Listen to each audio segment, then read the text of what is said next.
पहले नासा, रूस और चीन और अब भारत। क्यों चांद को अपनी मुट्ठी में करना चाहती है पूरी दुनिया?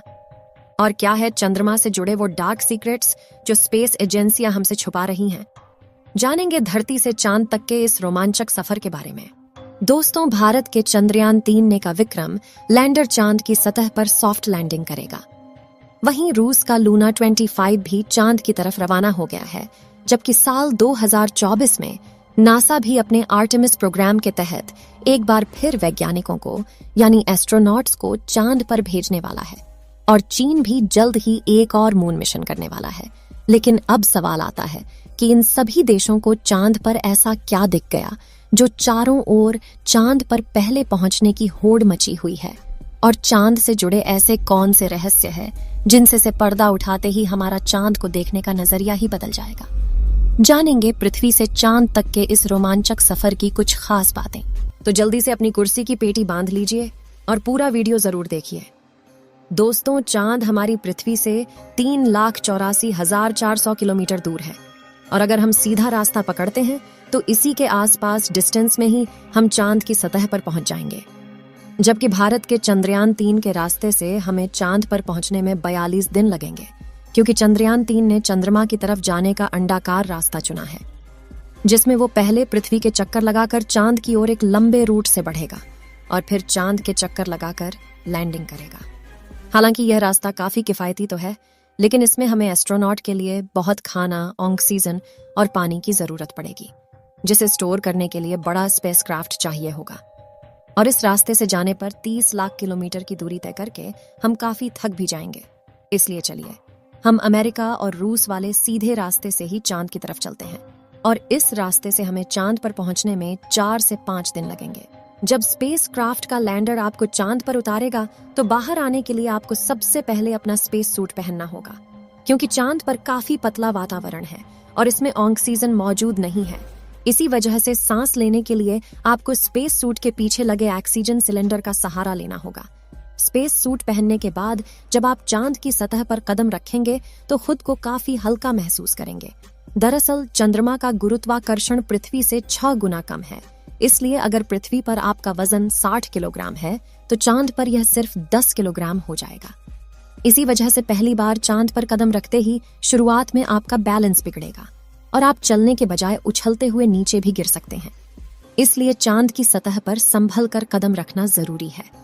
खैर, अब चांद की सतह की बात करें तो यहाँ पृथ्वी की तरह सीधे रास्ते नहीं बने हुए हैं, बल्कि चांद की सतह ऊबड़ खाबड़ है और यहाँ जगह जगह पर चट्टानें, पहाड़ और बड़े बड़े क्रेटर यानी गड्ढे हैं।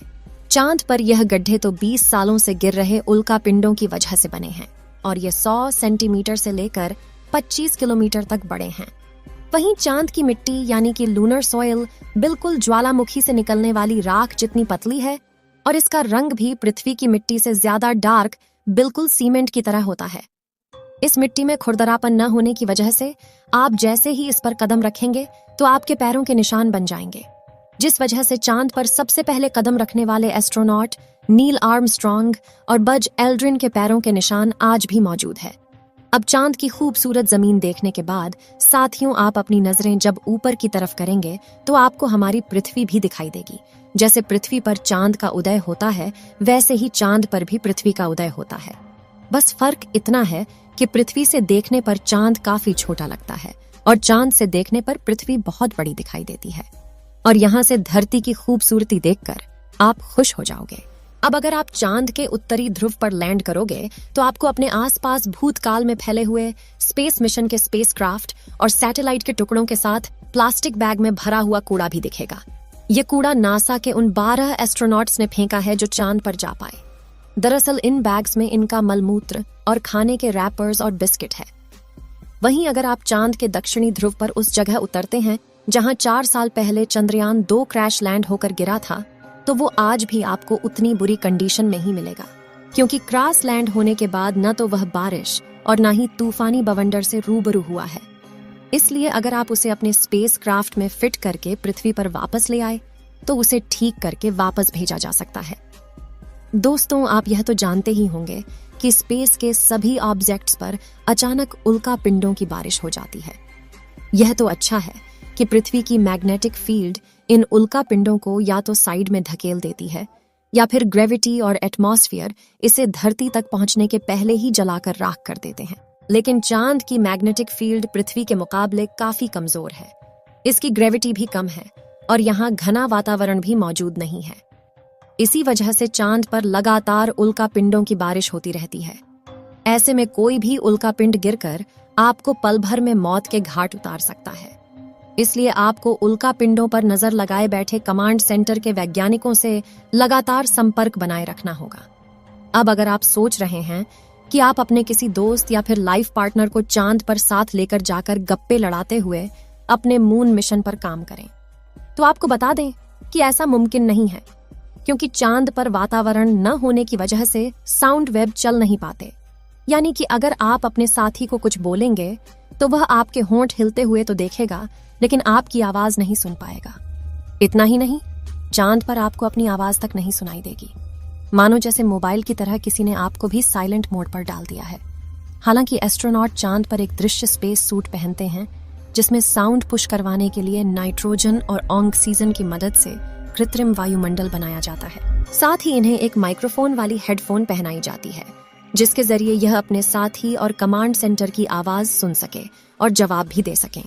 अब दोस्तों, चांद पर अपने काम को पूरा करके जब आप सोने जाएंगे तो सुबह आपको सूरज की रोशनी नींद से नहीं जगाएगी, क्योंकि चांद को अपनी धुरी पर घूमने में 28 दिन लगते हैं, जिस वजह से चंद्रमा पर एक दिन 14 दिन का होता है और 14 दिन की रात होती है। यानी कि वहां का एक दिन पृथ्वी के 28 दिन के बराबर होता है। हम चांद का सिर्फ एक हिस्सा आज तक देख पाए हैं, और अगर आप चांद के पिछले हिस्से के अंधेरे वाले इलाके पर पहुंच गए तो आपके साथ काफी खौफनाक चीजें हो सकती हैं। बता दें कि चांद पर कई सालों से सोच कर रहे कुछ वैज्ञानिकों का यह भी कहना है कि भूतकाल में वहां कोई एलियन सभ्यता बसी थी। चंद्रयान 1 ने चांद की सतह पर वाटर आइस और हाइड्रोप्लस के रूप में पानी की खोज की है, जो इंसानों के जीवन के लिए काफी जरूरी है। इसके अलावा अंतरिक्ष में चांद ही पृथ्वी के सबसे करीब है, इसलिए भविष्य में वहां जाकर बसना हमारे लिए काफी किफायती साबित होगा। वहीं यहाँ पर हम एक और स्टेशन भी बना सकते हैं। इन्हीं कारणों की वजह से सभी स्पेस एजेंसी चांद में सबसे ज्यादा दिलचस्पी दिखाती है। तो दोस्तों, अगर भविष्य में मौका मिले तो क्या आप चांद पर जाकर बसना चाहेंगे? अपनी राय कमेंट में जरूर बताएं। आज के लिए इतना ही। आपकी आखिरी जिम्मेदारी इस वीडियो को लाइक करके शेयर करने की है। इसे ज्यादा से ज्यादा मित्रों तक शेयर करें ताकि उन्हें भी जानकारी मिल सके। और भी ऐसी ही नॉलेजेबल वीडियो के लिए अपने भरोसेमंद चैनल को सब्सक्राइब जरूर करें और बेल आइकन को ऑल पर सिलेक्ट करना बिल्कुल ना भूलें। वीडियो को अंत तक देखने के लिए धन्यवाद।